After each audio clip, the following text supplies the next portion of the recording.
Welcome back. So let's continue talking today about iterated integrals in polar coordinates. And so we're going to get a little bit more practice writing double integrals as iterated integrals in polar using a little bit more complicated regions rather than that nice simple circle that we saw yesterday. Okay, so let's let R be the region in the second quadrant between the circles x squared plus y squared equals 1 and x squared plus y squared equals 9. Let's integrate the function 5x squared plus 7y over that region. As usual, I'm going to get started with a drawing of the region. And so I'm going to draw the function x squared plus y squared equals 9 in the second quadrant. And I'm going to draw the function x squared plus y squared equals 1 in the second quadrant. And the region that we are concerned with is the one that is between these two. So this region, since it's lying on the outside, it's lying on the circle of radius 3, this region has an outer radius of 3, and it has an inner radius with a constant value of 1. And our theta values are going between theta equals pi half, corresponding to this positive x-axis, to theta equals pi, corresponding to the negative x-axis.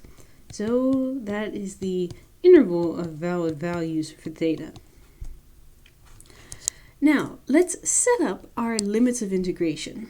On the inside, we have our r values, stretching between 1 at the bottom to 3 at the top. And then we have our theta values going between alpha equals pi over 2 at the bottom to beta equals pi at the top.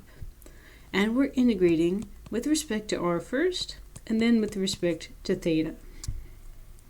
The next thing that we need to do is we need to take this integrand, 5x squared plus 7y, and we need to convert it from an integrand in Cartesian coordinates to an equivalent integrand in polar coordinates.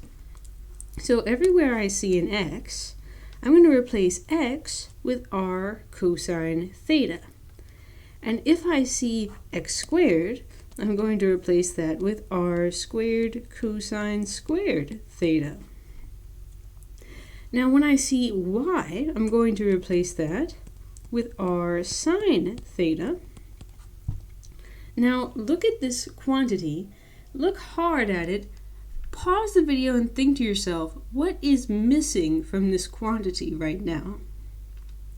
What's missing from the quantity is this additional factor of r that needs to be included whenever we write an iterated integral in polar coordinates. Don't forget the extra r. Now let's distribute through this r as it's being multiplied by the entire quantity in the integrand.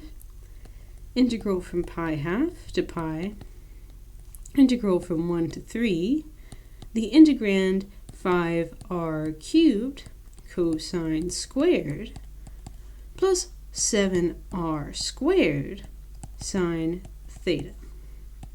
First with respect to r, and then with respect to theta.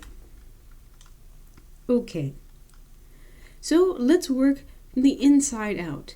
First, treating theta as a constant, let's integrate with respect to r.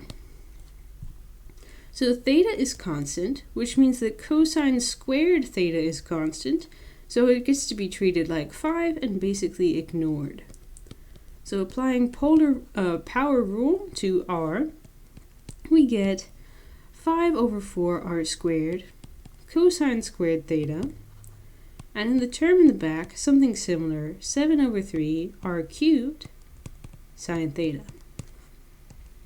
from 1 to 3. And then it remains to integrate with respect to theta. But before we do that, let's simplify this inner quantity.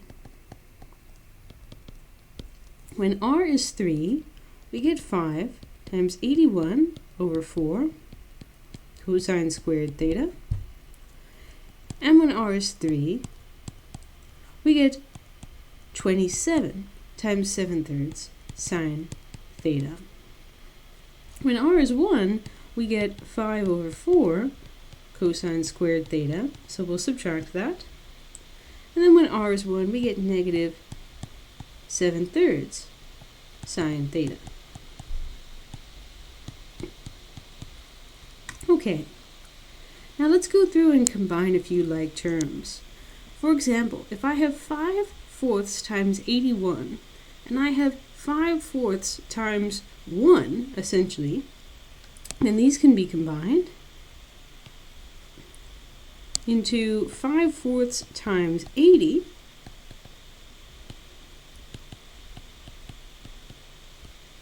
cosine squared theta, which is nice because 80 is evenly divisible by 4, result 20, and 20 times 5 is equal to 100. Just doing a little arithmetic here. So as well, we have 7 times 27 over 3, take away 7 times 1 over 3, so that would be 7 times 26 over 3.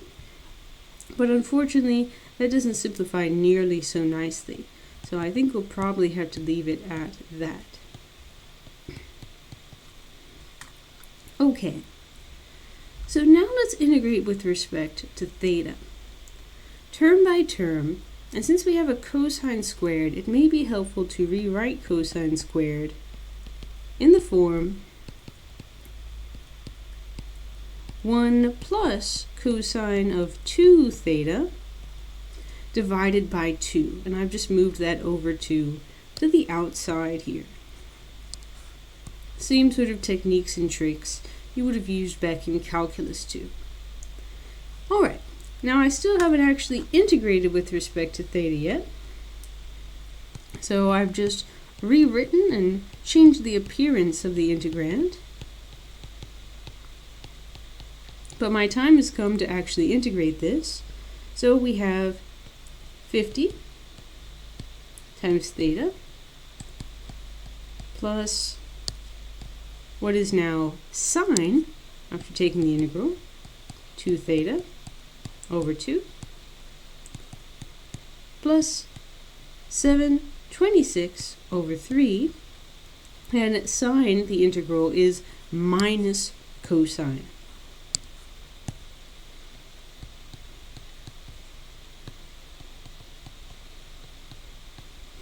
Now I have found myself a little bit short on space here, so I'm going to have to try and write the final answer in the margin of the next page of all things.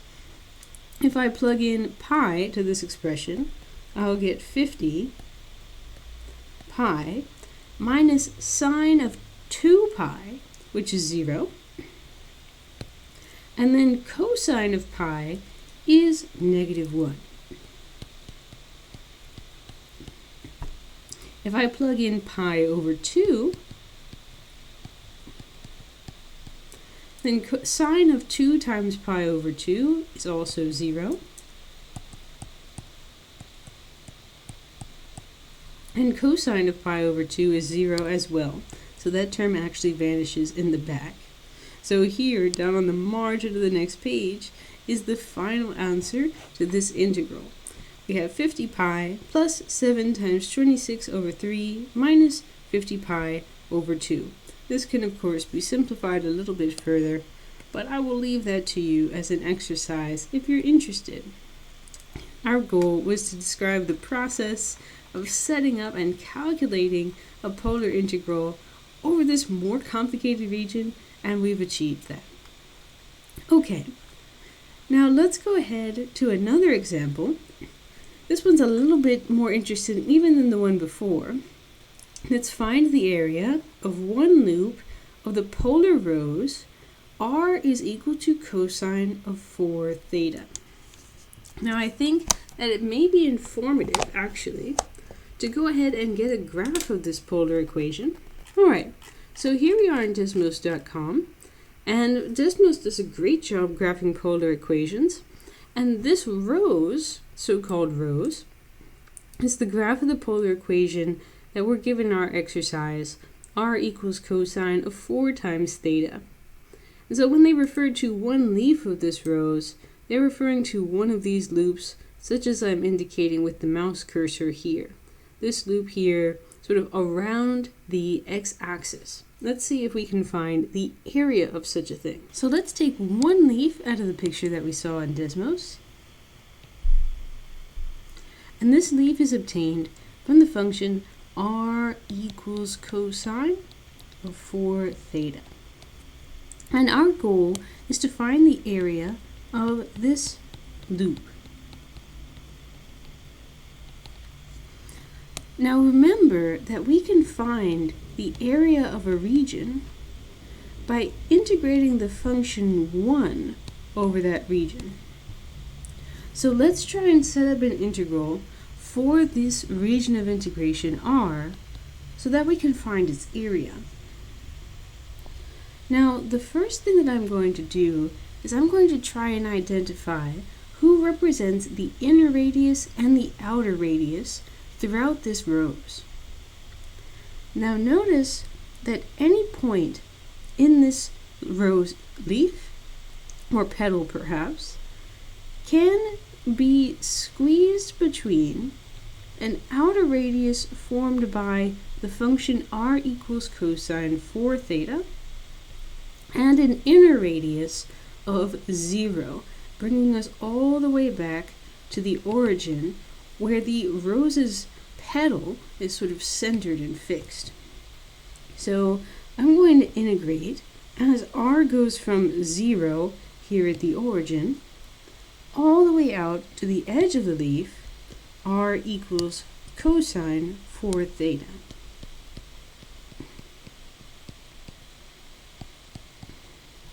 The next thing that we need to do is we need to figure out for what values of theta is this region valid. What values of theta bound this region on the bottom and on the top? Now notice that when this region is sort of at its uppermost limit in terms of theta values, we are traveling along the edge of the loop, moving back in toward the center, giving us an r value of 0 here, where the corners of the leaf begin to touch the origin. To find theta, let's solve r equals 0. Let's solve r equals 0, so 0 equals cosine 4 theta, to figure out what kind of angles correspond to the ends of the loop where we begin to travel back in toward the origin. Now there are lots of different values that cause cosine to have a 0 value. 4 theta could be, for example, 2 pi, which is the top of the unit circle, but we can also reach that location by adding or subtracting any integer multiple of pi. Now if I divide this by 4, this means that theta, if theta is equal to pi over 8, or any integer multiple of pi over 2, then we will be on a position in the leaf which has come back and found ourselves at the origin, where r is equal to 0. Now there are two such theta which attract my attention based on this picture. And that is theta equals pi over 8 itself, and theta equals negative pi over 8, which corresponds to a k value of -1. These angles seem just small enough that they could actually feasibly correspond to the edges of this leaf based on our Desmos picture. Pi over 8, pi over 8. This is the first leaf that we encountered as we moved away from the x-axis at theta equals 0. And these are the first angles that we encounter as we move away from the value, theta equals 0. So I will use theta equals negative pi over 8 and theta equals pi over 8 as our theta limits of integration.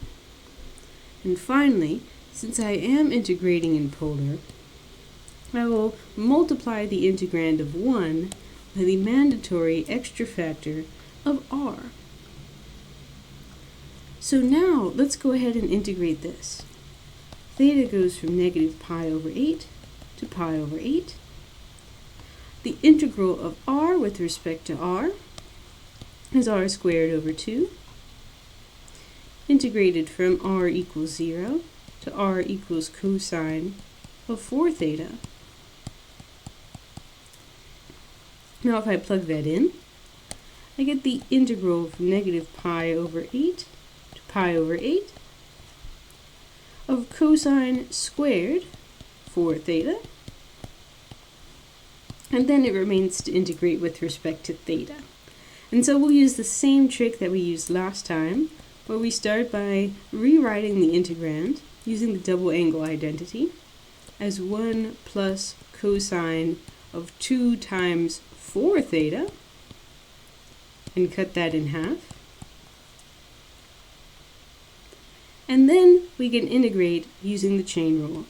Theta over 4 plus sine 8 theta divided by 32, which came from divide by 4 and then divide by 8, as theta goes from negative pi over 8 to pi over 8. Now if I plug pi over 8 into sine of 8 pi, I'll be calculating sine of pi, which is 0. Same thing with theta equals negative pi over 8, will cause the sine term to vanish. So when I calculate these values, I'll just have pi over 8 over 4 minus negative pi over 8 over 4, which leaves me with 2 pi over 32, or pi over 16, the area of one loop of this rose.